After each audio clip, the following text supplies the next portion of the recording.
Berjumpa lagi dengan TJ44 di Cerita Bersambung. Seperti biasa, sebelum lanjut video ini, jangan lupa tekan tombol subscribe dan like channel ini. Jika sudah, terima kasih.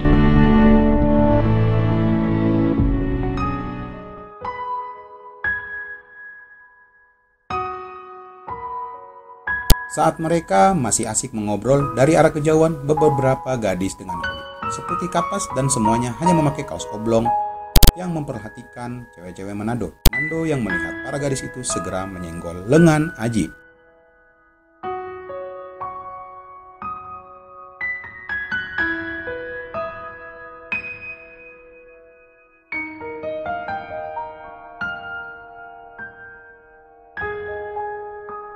Lihat tuh, kata Nando, membuat Aji menoleh ke kumpulan gadis itu.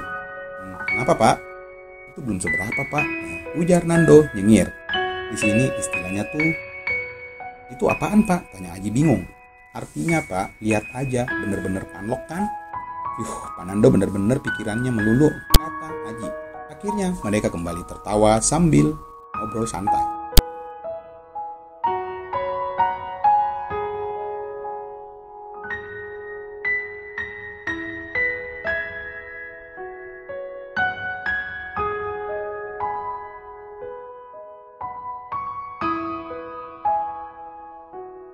Senin pagi, sebuah mobil ras membelah jalan A.A. Maramis menuju Bandara Samratulangi. Aji dengan modal Google Maps memberanikan diri menyetir sendiri menuju bandara.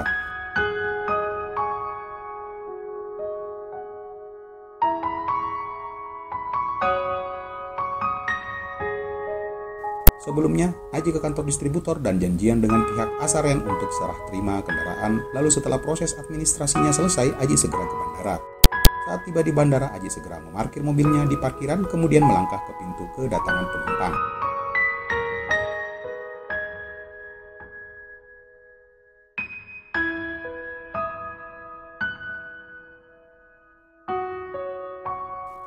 Tak begitu lama, Pak Putu terlihat baru saja keluar dari pintu kedatangan. Aji segera memanggil Pak Putu. Wah, sendirian ya? Tanya Pak Putu saat mereka baru saja keluar dari parkiran bandara. Iya, Pak. Modal Google Maps, jawab Aji menoleh. Ya sudah, kita langsung ke distributor aja, kata Pak Putu saat Aji baru saja membayar parkiran di pos keluar. Tahu kan kantor distributor? Tahu, Pak, ini lurus-lurus aja, jawab Aji. Iya, kan dekat dari sini, ujar Pak Putu yang memang mengetahui alamat distributor karena ia sering visit ke Manado minimal 2 bulan sekali.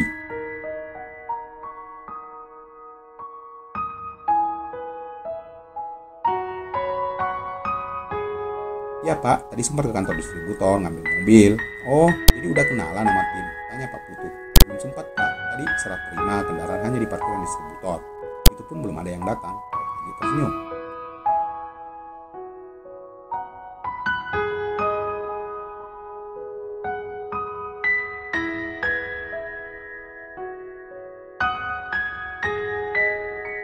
Oke deh, bentar saya telepon Michael dulu, ujar Pak Putu sembari meraih HP di saku celananya lalu menelpon orang yang dimaksud.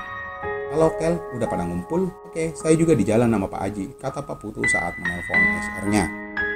Pak Putu menutup teleponnya. Kata Michael, semua tim udah pada ngumpul di ruangan, ujar Pak Putu sambil menoleh ke Aji yang masih sibuk menyetir.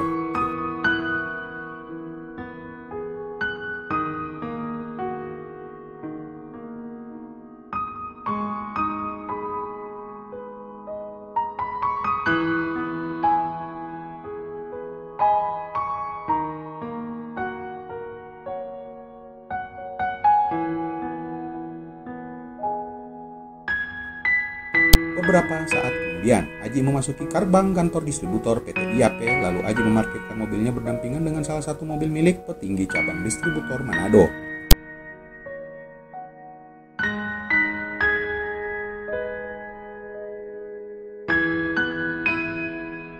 Berbeda dengan kantor di Makassar, di mana ruangan petak-petak untuk prinsipal berada di luar dan berderet seperti kamar kos-kosan.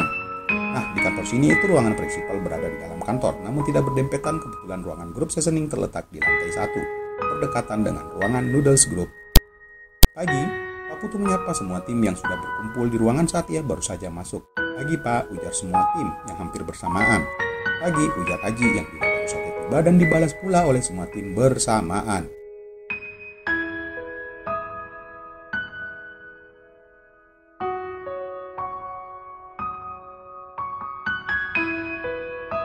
Sesaat Aji menatap satu persatu wajah tim yang berada di ruangan yang berukuran 4 kali 5 meter. Semua tim berdiri menyambut kedatangan bos barunya. Terlihat seorang pria memakai seragam Indofood berwarna kuning dan beberapa brand produk dengan cetakan Sulaman di bagian baju seragam tersebut. Dan Aji melirik ke salah satu wanita yang berdiri di samping pria itu dan memakai seragam yang sama. Terlihat juga seorang wanita berpakaian kemeja sedang berdiri di belakang meja lengkap dengan komputer. Mungkin dia admin, gumam Aji dalam hati. Oke, kenalkan, ini Pak Aji Prayoga, area sales supervisor kalian yang baru.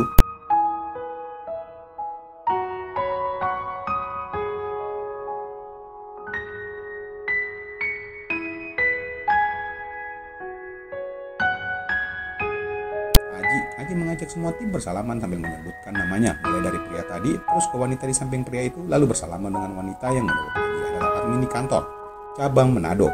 Kemudian Aji menyebut namanya kembali saat berjabat tangan dengan 4 orang wanita cantik memakai seragam yang hampir sama dengan kedua orang sebelumnya. Namun Aji paham betul seragam tersebut adalah seragam SPG. Lalu Aji bersalaman dengan 2 orang pria yang menurut Aji adalah seorang MD. Selamat datang di Manado, Pak Aji, kata wanita berseragam SR.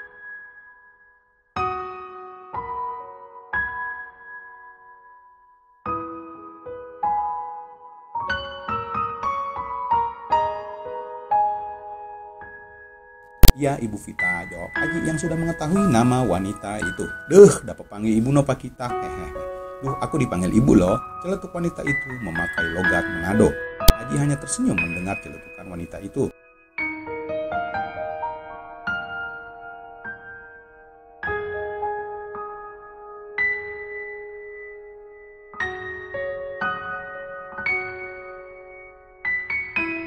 Dan nikah? Tanya adminnya. Alhamdulillah belum Ibu Jenny, jawab Aji yang juga sudah mengetahui nama admin.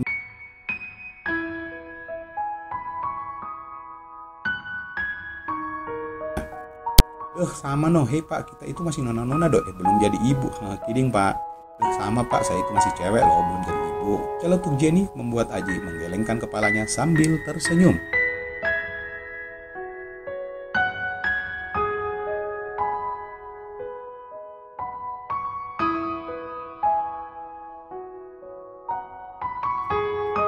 Ya, begitulah Pak Aji kalau orang Manado. Mulutnya bocor semua celetuk Michael membuat semua orang dalam ruangan tertawa. Briefing pagi pun dimulai.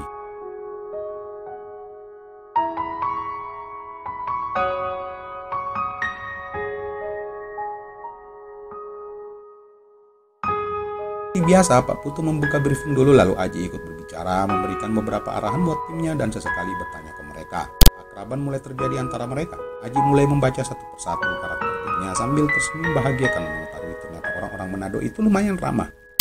Bahasa mereka pun lembut, walaupun Aji masih mencoba menganalisa arti logat-logat Manado yang ia dengar. Oke, mungkin kalian langsung ke field aja karena hari ini aku sama Pak Putu mau meeting dengan pihak distributor, ujar Aji di akhir briefing.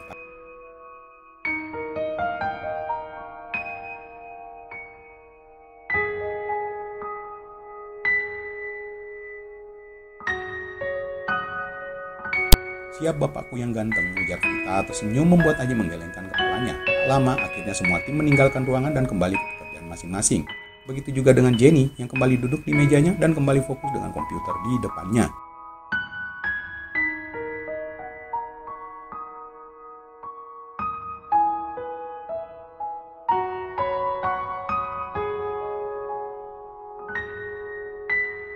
Duduk ke atas, ujar Pak Putu mengajak Aji untuk ke ruangan branch manager yang berada di lantai 2.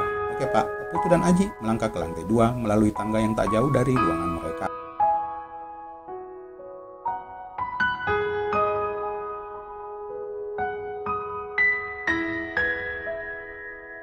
Kuatkan iman kamu ya Ji, ujar Pak Putu pelan sambil memegang pundak Aji saat melewati beberapa ruang admin distributor yang dihuni oleh para bidadari-bidadari cantik yang Aji hanya tersenyum sambil mengangguk menjawabnya.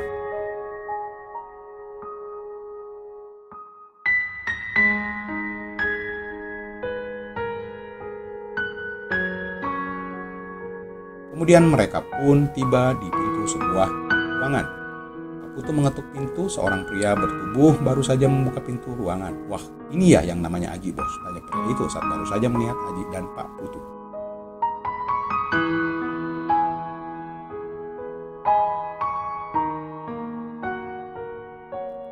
Ji, kenalin Pak Robi, sales manager di sini, ujar Pak Putu. Kemudian Aji bersalaman dengan pria itu. Masuk, Ji, ujar Pak Robi mengajak keduanya masuk ke dalam ruangan BM. Terlihat seorang pria keturunan memakai kacamata sedang duduk di singgasananya sambil mengetik sesuatu di keyboard laptopnya. Pak Freddy, gimana kabar bos? Pak Putu menghampiri meja pria itu lalu mengulurkan tangannya mengajak bersalaman dengan Pak Freddy, BM di Manado. Ini Aji ya Pak Putu? Tanya Pak Freddy setelah bersalaman dengan Pak Putu. Ya bos Ji, kenalan Pak Freddy, BM.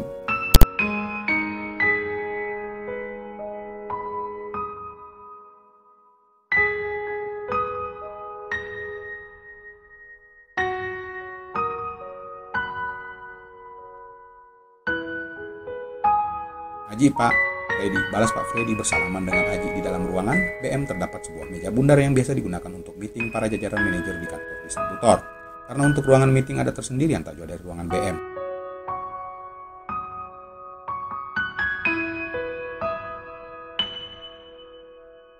Manajer di kantor distributor. Karena untuk ruangan meeting ada tersendiri yang tak jauh dari ruangan BM. Mereka berempat kemudian berdiskusi sambil sesekali ledekin si Aji yang memang masih sangat muda. Umur Aji saat ini masih 23 tahun dan masih sangat muda memegang posisi area sales supervisor. Akan tetapi sepak terjangnya selama di Makassar sudah terdengar di telinga Pak Robi maupun Pak Ferdi. Dan tentu saja sales volume Pak Putu terjadi kenaikan yang sangat signifikan diadakan karena Aji di Makassar. Gua mah gak ragu sama sepak terjang Pak Aji nih, ujar Pak Robi yang memang bukan asli orang Manado. Karena kebetulan dia pun berasal dari Jakarta dan dimutasi ke Manado. Makanya gue butuh orang kayak lu nih Pak untuk mendongkrak salesnya produk bumbu dan kecap sambal nih. Siapa? Jawab Aji terus saja. Nah denger tuh Ji, pokoknya kalau butuh support apapun ngomong sama Pak Robi atau ke Pak Freddy. Pak Putu menambahin. Saat ini Aji masih enggan berbicara banyak dan terlihat Pak Putu yang banyak berbicara mengenai bisnis produknya yang selama ini dihandle oleh Nando. Asal lu jangan kayak Nando aja bos, dia mah banyak ngeluhnya tapi kerjanya hanya di warkop doang. Kata Pak Robi membuat Pak Putu hanya bisa menarik nafas. Insya Allah Pak, ujar Aji singkat. Jadi kita kemana nih? Tanya Pak Putu menyelah. Mau makan di mana? Tanya Pak Freddy yang memang sedari tadi kebanyakan diam sama seperti Aji. Terserah, saya mah ikut aja, tapi biar saya yang traktir. Jawab Pak Putu. Iyalah, orang prinsipal mah biaya entertainnya nggak berseri. Ujar Pak Robi dengan candaan. Makanya jadi prinsipal juga dong, balas Pak Putu membuat keempatnya tertawa bersama. Beberapa hari kemudian, di sebuah kos-kosan yang terletak di daerah Kariragi, terlihat Aji baru saja memarkir mobilnya di parkiran yang disediakan. Sudah 2 hari ini Aji menempati kosan tersebut.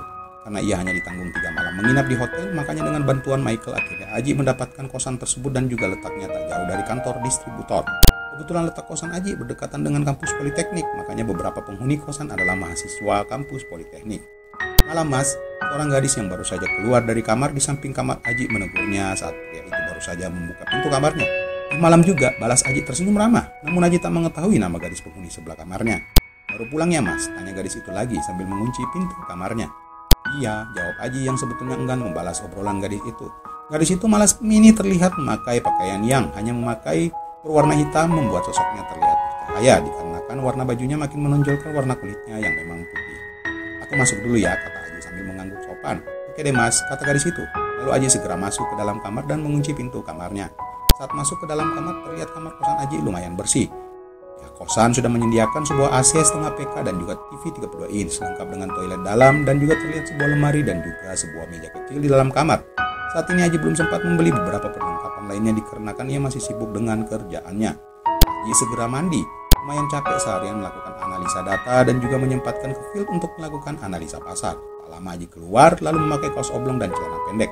Kemudian kembali membuka laptopnya untuk melanjutkan beberapa report yang memang akan ia kirimkan ke Pak Putu nanti. Sejam kemudian Aji mengirimkan report analisa market ke Pak Putu. Kemudian ia pun merenggangkan kedua tangannya ke atas.